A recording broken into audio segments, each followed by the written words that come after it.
And welcome back to episode 4 of Football Is Groovy with Dev and Matt. Some interesting topics to talk about today. Positive and negative topics. Yeah. So this is just coming after the Tottenham loss to Leicester. Yes.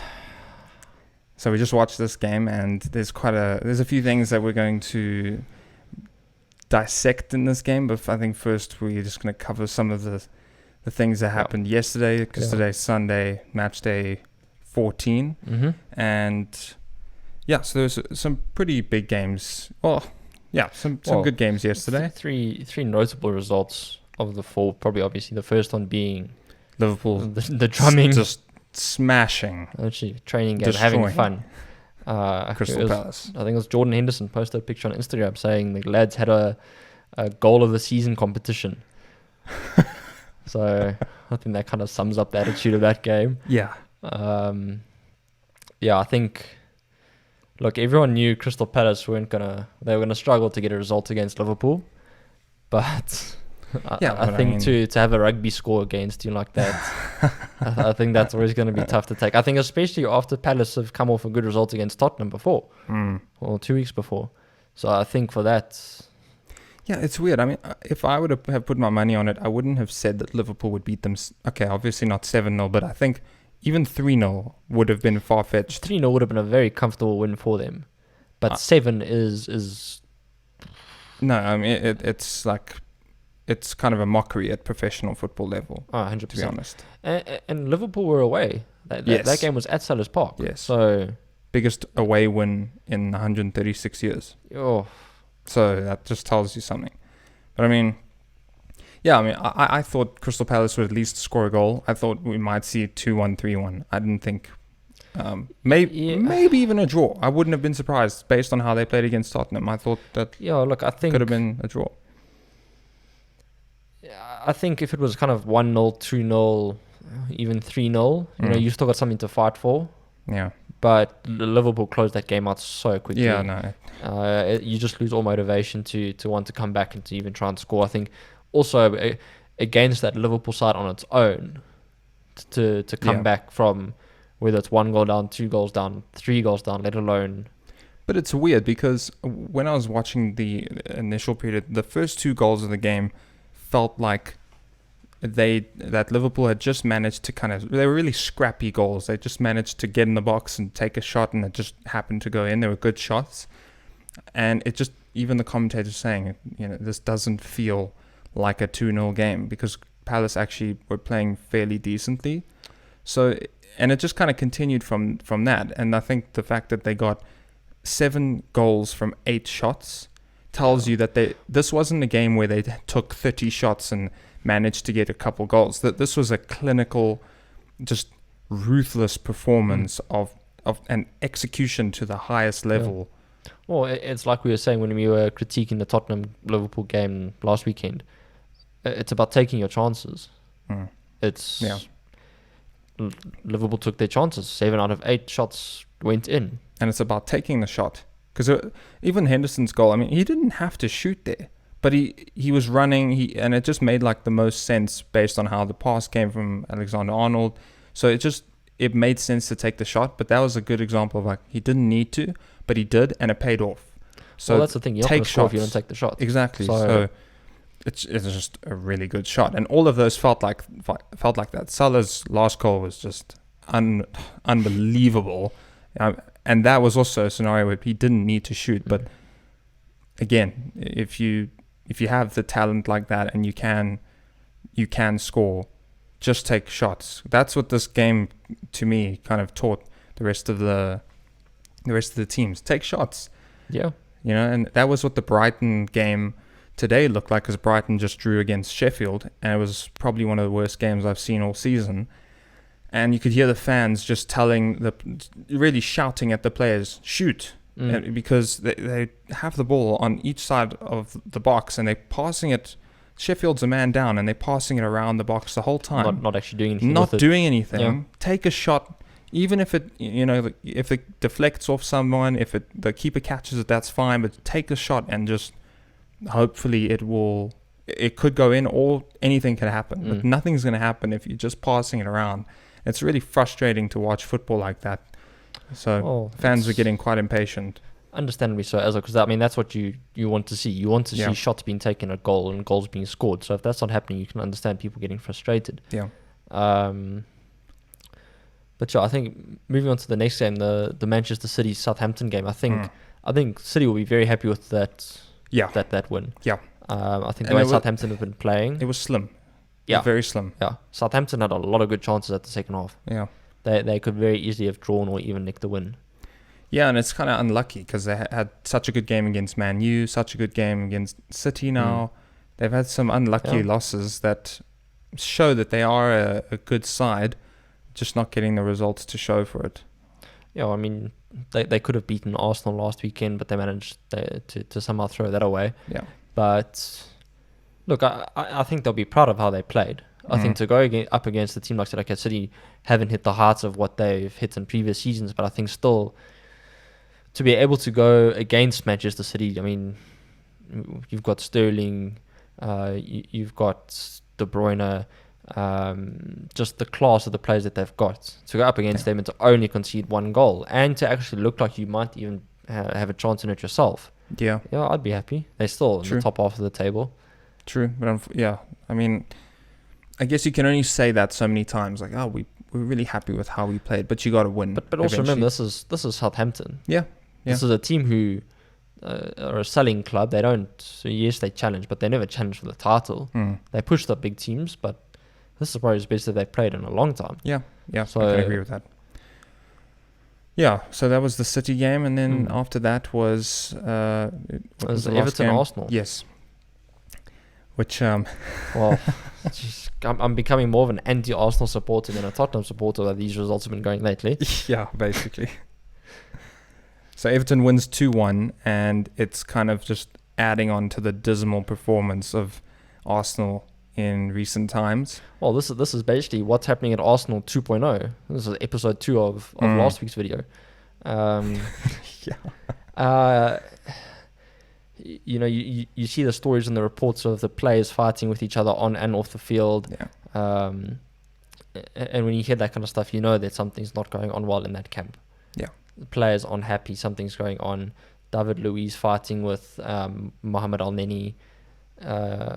And you can kind of understand maybe there's frustration. You know, Luiz wants the ball going forward. You know, you want to attack. I mean, that's what the game's about. It's not about passing back to your centre-backs all the time. But then to go from that to deliberately not passing to Al-Neni when he's open and asking for it and to have confrontations and other players. I think I remember if Ceballos had an altercation as well in that game. So it's confusing though because the players, they shouldn't be in this kind of a position. Yeah. They've got the players to be in the top half of the table. So, take nothing away from Everton. Everton have obviously been playing very well this season. Yeah. But to concede first, then get your equalizer, and then to concede again. But do you think that this fighting or just hard disagreements between players might be a sign of what actually is going on, or maybe a sign of the distrust in the team? Maybe not distrust, but it does show something. Well, probably. I mean, if you look at Liverpool, Liverpool's players don't fight with each other. Most teams' players don't fight with each other. But when players are fighting with each other, then that's normally when they're struggling. Unless you're Mourinho and you think it's a good thing. But we know Jose. But he used that to turn it into a positive, and it was constructive conflict. Well, you're trying to get that fighting spirit going. Yes, Guys actually want to fight for the team. Yeah. So if you're fighting for the team and you see someone slacking, then you want to, call them out. Don't just sit back. Precisely. So, but this kind of reminds me of the incident where Benzema was saying, "Don't pass to." I can't remember if it was Mendy. I think it was, or Rodrigo. One of that was saying, he doesn't pass, or he doesn't, whatever it is. But that got resolved really quickly, and apparently that's not an issue anymore. Well, that'll be interesting to see now with Arsenal, is whether or not, in the next round of fixtures, can they pull something back? Can they calm down and actually start playing the football that they were playing when they were beating the likes of Liverpool and Chelsea and City and Tottenham? Or is this going to continue? And is there just yeah. going to be a collapse? And then you're going to see Arsenal literally in a relegation battle. That's what I was about to bring up, is that I think we might need to get comfortable with the idea of Arsenal being in the relegation zone, because we were looking at the table yesterday, and we were saying that, if Burnley won their 2 games, I'm not sure, but one of the bottom relegation teams has 2 games in hand. Yeah. So if they manage to win, they're actually ahead of Arsenal, and then you find Arsenal is in a bottom 4, bottom 3 position very, very quickly. And the tough thing is, look, even if they do end up finding themselves in that kind of a position, you'd expect, having those quality players, that they would survive. But then you also have to look on the flip side of that coin. That'll be the first time any of those players have been in that kind of a situation. So will that kind of like pressure get to them? That's a good point, yeah. Because when was... do we even know? I mean, I'm sure neither of us know off the top of our heads, but it would be interesting to know when was the last time one of the big clubs was in the relegation zone after, let's say, match day 5 or 6 or 7. Maybe that's too early, but but I mean, at this stage, it is a problem. This is well into the season now. Yeah. No, certainly not that I can remember a top 6 side being close to the relegation zone. No, same here. Obviously, Tottenham last season, end of Pochettino's reign, starts of Mourinho's reign, you're sliding down the table, but I mean, they were down there, then they were back up. Yeah. Arsenal stayed down there now. Yeah. So, you ask yourself, okay, do you bring in a new manager? Will that solve the problem? Yeah, so this is the question I'll ask you, and it kind of related to what we talked about yesterday, which was that do you think that the impact of a new manager is enough to offset the current problem at Arsenal? Because it depends who the guy is. Well, if you had to ask me, would I think that Ole Gunnar would do the job? I don't think so. I don't think he has the experience to be able to pull Arsenal out of this. If someone like Jurgen Klopp had to go to Arsenal, then yes. That's the tough thing. That it comes down to who do you bring in. Well, I mean, so on the argument of Ole, I mean, when he started at Man U was in a bit of a problem situation. Not as bad as Arsenal. Not as bad as Arsenal, but they were in a bit of a situation. Then he signs, and Man U has that unbeaten record of games, right? So my argument is that the nuance of a manager does impact the club. It actually doesn't even matter who that manager is, because the players all have to prove themselves again. So then they put on this kind of high performance mode. I don't know what it is, but they play better, they train harder. And when Arteta came in, taking over after Emery, they actually had an improvement. Yeah. So the argument is, well, then what's different with this season? And now we're going to see, if they bring in a new manager, would that actually... Doesn't even matter who the manager is, just as a temporary solution, just bring in someone to change anything and kind of get the club moving. But do you see that being a solution? Look, it's tough though, because obviously, then you need to actually pick the right guy. You can't just go onto the side of the street and pluck the first gunner that you see to come and manage the club. Then obviously you have to pick, play style and all of that kind of stuff and whatnot. But can they be rescued by someone else right now? I don't know. Yeah, I think this is something that they're gonna have to stick. I don't think Arteta will get the sack before the end of the season. I think if they get into relegation zone, there will be conversations. Yeah. There will be a conversation. I don't think they'll sack him though. They won't sack him. I think they'll say, listen, if we're not at here by this time, there's going to be problems. Like there were conversations with Ali about when things weren't looking too good. Then there was also a period of time when everyone was like, are there questions being asked here? And then there were a couple games where it managed to go in Man U's favor, and then all that drama just started to fade. I think most managers that get into this position will need to have conversations, because you cannot continue at this point and say, it's okay to go into relegation zone. Especially a side like Arsenal,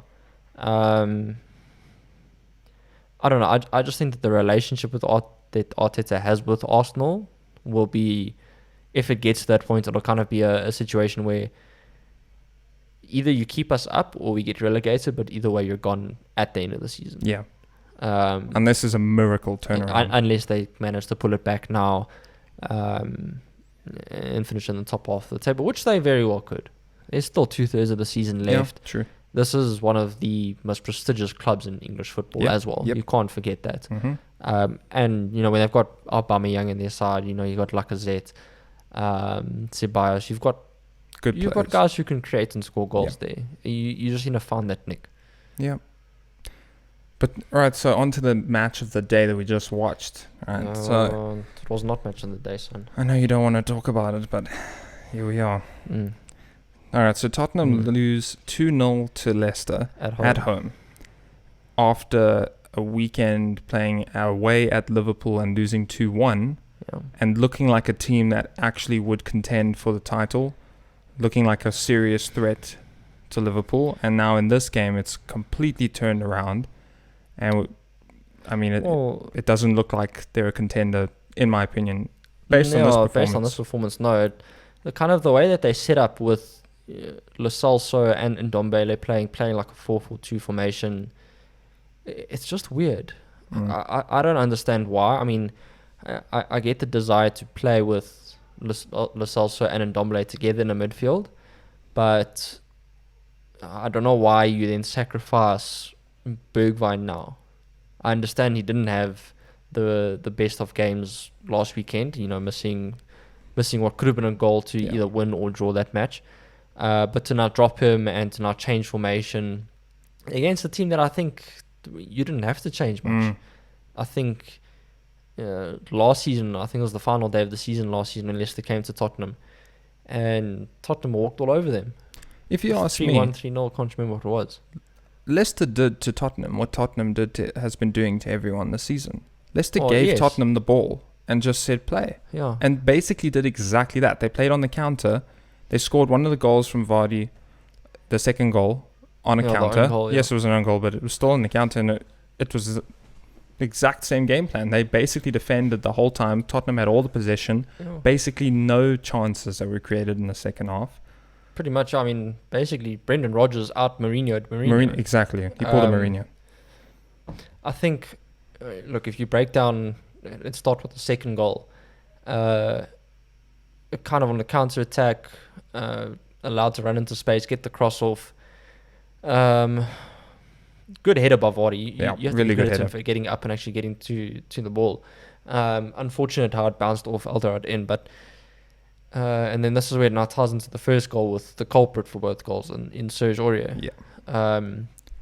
Second goal not tracking back, leaving Sissoko now, who's not a natural defender, to now mark one of the informed strikers in the league. That's sacrilege for me, and it doesn't matter if you're up on attack, you need to get back. Yes. You can't win a title by being, I was up on attack. I was waiting to get a ball to cross it in, but now we conceded. It's not good enough for me. And then the first one, just unnecessary penalty. Honestly. Why? And the timing is probably the worst time. Yes. It is the worst time in the half to concede the penalty, literally on the break. Yeah. It is a penalty, and then you go to the changing room. So, especially a penalty like that. What are you trying to save? What are you trying to achieve by literally just shoulder charging? It wasn't. I don't even consider that a shoulder charge. That was a brute force tackle, a complete wipeout. He doesn't look where he's going. No. He completely puts his head. He literally puts his head down and braces himself with his shoulders ready to bump the guy off. But he doesn't look to see where he's going to hit the guy. I don't get that. So he completely wipes the guy off the ball. It's not a fair tackle in any way. And I think arguably, even if it was a shoulder charge, it would have been too heavy. 100%. It was just a wipeout. So a very strange tackle to make at this level. Very not good enough. Backs towards the goal. There's no threat there. Ball is not. He's not on the edge of the box. He's facing away from the goalie, right? So there's no need to make a tackle like that. Just shimmy out, or at least wait until he's outside the box. Then go for him. Let him know. Put your hand on his back. That's it. Just. I think that. Look, this is where I was saying that we're not seeing enough of Doherty. because we've seen Aurier start pretty much all of the games so far, or at least the last 6-7 games have been a straight start for Aurier. And some games he's played well. Yes. You know, we can say that, sure. But I'm not convinced that this is someone who's at the top of their game. And we know that it's not like he is the absolute best right back at Tottenham. He is being picked over Doherty, and that maybe just might be a preference. But I don't think we're getting a chance to see him, and maybe he can actually prove himself. I think defensively, I would think Doherty is a lot more reliable. I understand he's given away 2 penalties for handballs, but handball penalties nowadays are so tough. Yeah. So I think Aurier is getting the game time because he's been playing well. So based on his form, he's keeping Doherty out. But I don't know if he's just tired now, or if he's not coming out of form, or what the case may be. But I'd be, because obviously now Tottenham play Stoke in the League Cup now midweek. I'd be very surprised if Aurier starts, or if he does, then if he starts the following Premier League game. One of the two. I think Doherty should play both. Play this one, get your match fitness back, get your legs going, and then you come in hard for the Premier League game. Yeah, I agree with that. But I think most Spurs fans will agree with me that Aurier was a big liability today, which is a disappointment considering how well he has played. People were commending him on, he's improved his game a lot, whereas today, both going forward and back, his crossing into the box today was shocking. Yeah. Kind of relapsing into the Aurier of old, who was just making silly mistakes all the time. Yeah. So I personally hope I see Doherty in the next lineup. Same, yeah. Yeah, so that was honestly probably the biggest factor of the game, because that penalty completely shifted everything. And once Leicester had that goal, you could see they went into a defensive mindset. That was clearly part of the game plan. They sat back, let Vardy go on the counter. Not to mention they had a goal disallowed right at the start of the second half. Madison slotted in, but he was offside. Yes. So yeah, exactly. Because then they also had the other chance where they had about 3 or 4 shots in a row with Madison. Yes. Everybody can get a shot here. Yeah, take a chance. Yeah. So no, you get a shot. You get a shot. You all get a shot. Yeah. So it was quite disappointing and confusing, I think, at most. Confusing is a good way to describe the way Tottenham are playing at the moment. Yeah, and how you go from being title contenders to now, what are you doing? Because it makes no sense. I'll tell you how you look like you're a consistent team. You win and then you win 7-0. Yeah. That's how you look consistent. Yes, that is consistency. That is, we are a good team. If anything, Liverpool right now look undoubtedly, no question, and maybe it's kind of obvious, but they are the best team in the league. 100%. There's no second place that comes close to them right now. I mean, they're back to playing the football that they were playing last season. Yeah. So no one could catch them then. I mean, obviously now gap between Liverpool and Tottenham is 6 points now, but there's other clubs who are now moving up. Yeah, other clubs can. United can now move up there as well. So it's a very interesting title race. But I do agree with you. No one looks close to coming near Liverpool. Not even City. Nope. No. So no. This is Liverpool's title chase to lose.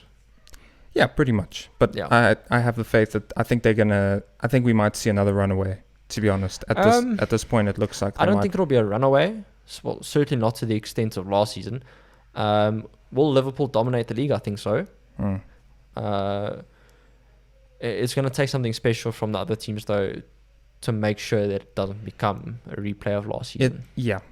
But if there's any team who can do it in the English league, it's Liverpool. Yes, they can. I just don't see any other team winning consistently and dominating as much as Liverpool. No. So it's difficult to picture someone really contending with Liverpool. Yes.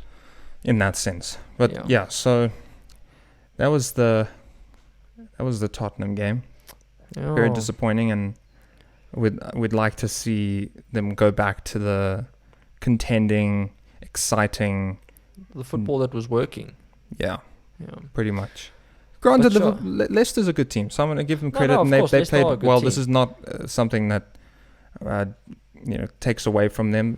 They played well, and they took their opportunities. Yes. So kudos to them, and I'm also excited to see them continue playing well, because we were saying that if they're a team that plays well and they're confident, they can be a serious threat. No, they can slice open any defense on their day. So, yeah, and then tomorrow later today we have a couple more games. We've currently got the United game, which is, oh my goodness, hit me. 25 minutes played. Yeah.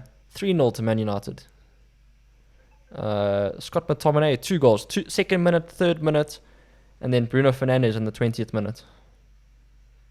This is not going the way that either of us thought that match was going to go. No, I did not think that was going to go like that. I honestly thought that would be a much tighter game.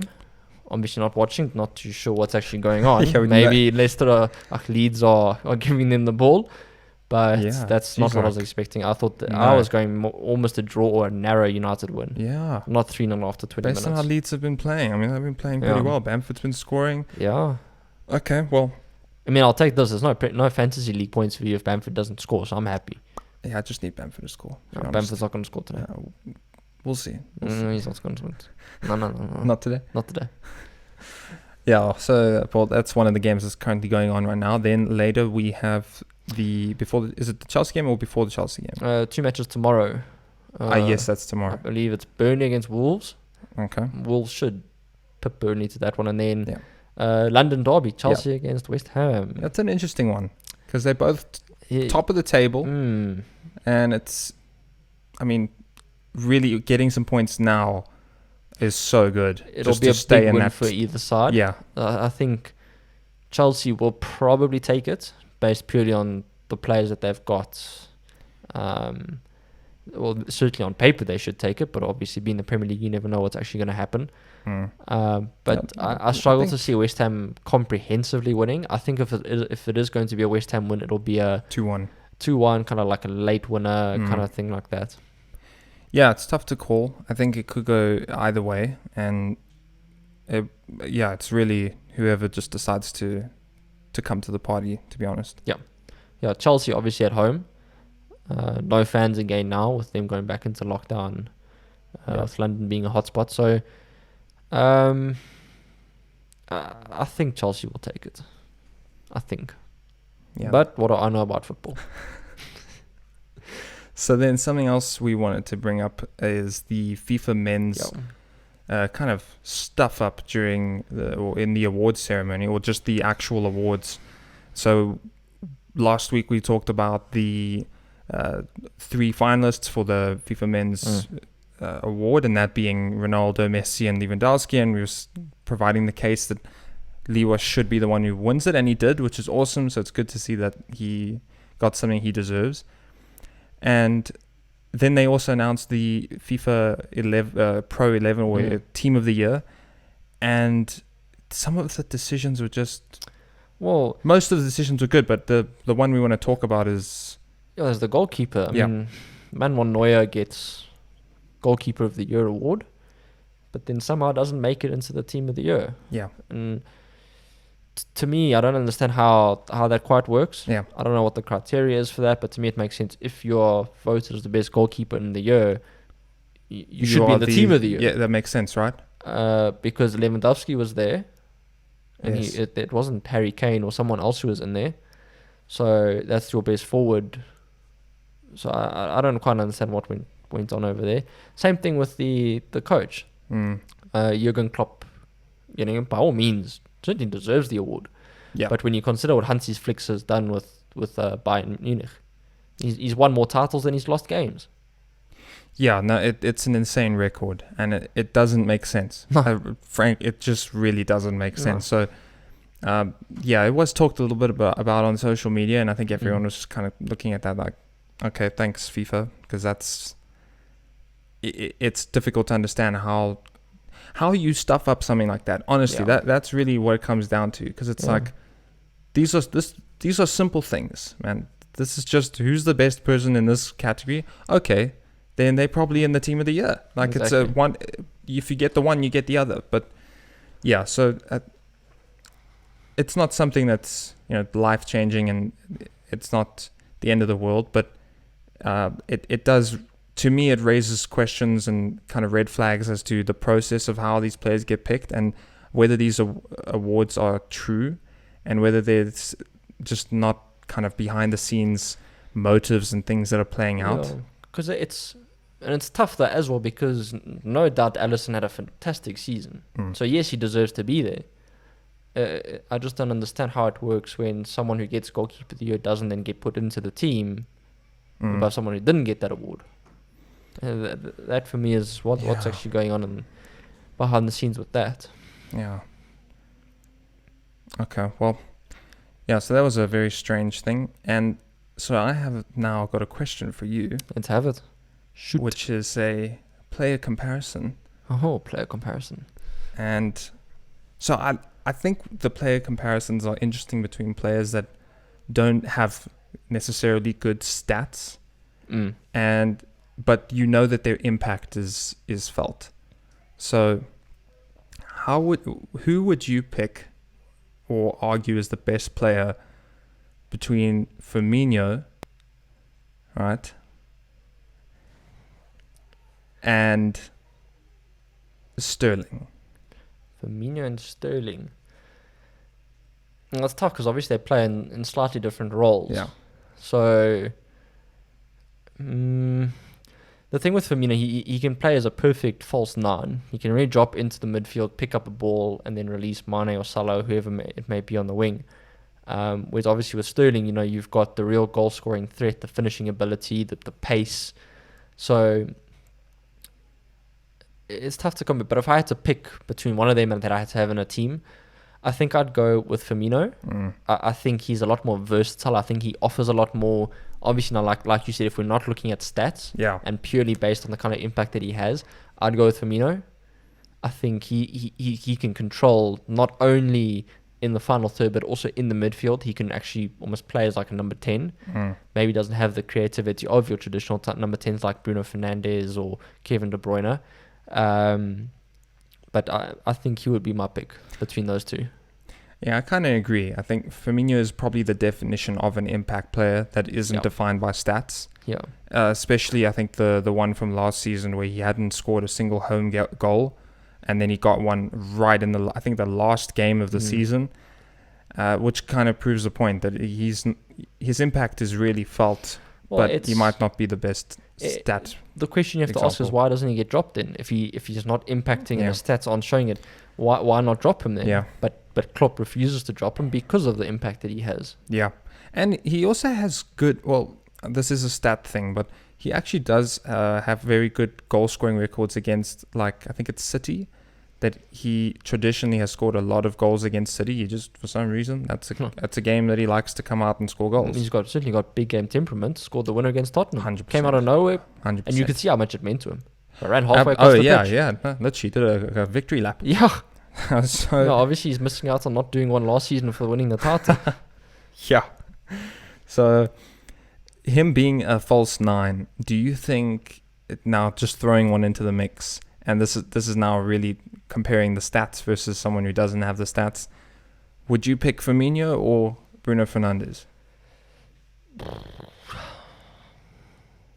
Look, if you go based on the impact that Bruno has had now, if we're talking impact players, he's come into United and he's now brought something that they were lacking. And he's now changed that United team. Yeah, he has. So you're kind of looking at the short-term impact of Bruno as opposed to the long-term impact that Firmino's had for Liverpool.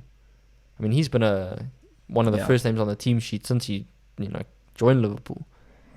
So that's a really tough question. I guess if you want to play him as a false nine, I'd go Firmino.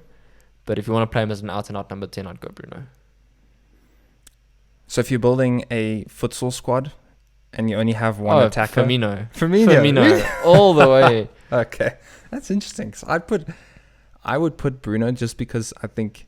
Because you're Portuguese. Obviously. Obviously, I think he's a terrible player, but he's Portuguese, so I'll take him any day.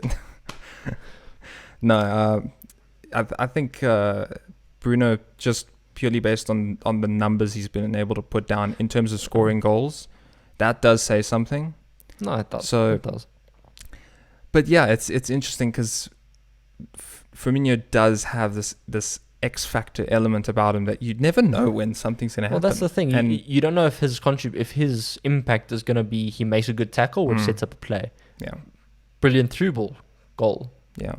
Goal himself. Yeah. That's the thing with Firmino, that you don't know what the impact's going to be until it happens. And if he's hitting form, which you could assume he's now starting to hit form, at least goal scoring form, he then just adds so much value to that front attacking team, especially in Liverpool's case, because they've got goal scorers already in Mane and Salah. So having another one being Firmino, just it's like, well, how much easier could life be, you know? But yeah, it is a tough one.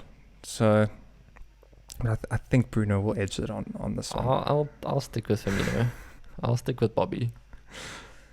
Yeah, so that's probably a wrap up. I think this week on the Premier League is interesting because it's very tight, and just seeing now that Tottenham lost, they've gone into 4th place, which is quite a huge jump. Leicester going into 2nd.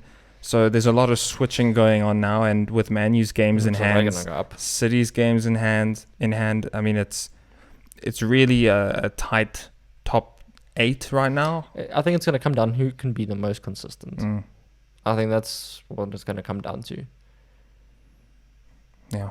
All right. Well, we'll have to wait and see till next week till these games are done to see what the table looks like after this. Yeah. Alrighty. Cool.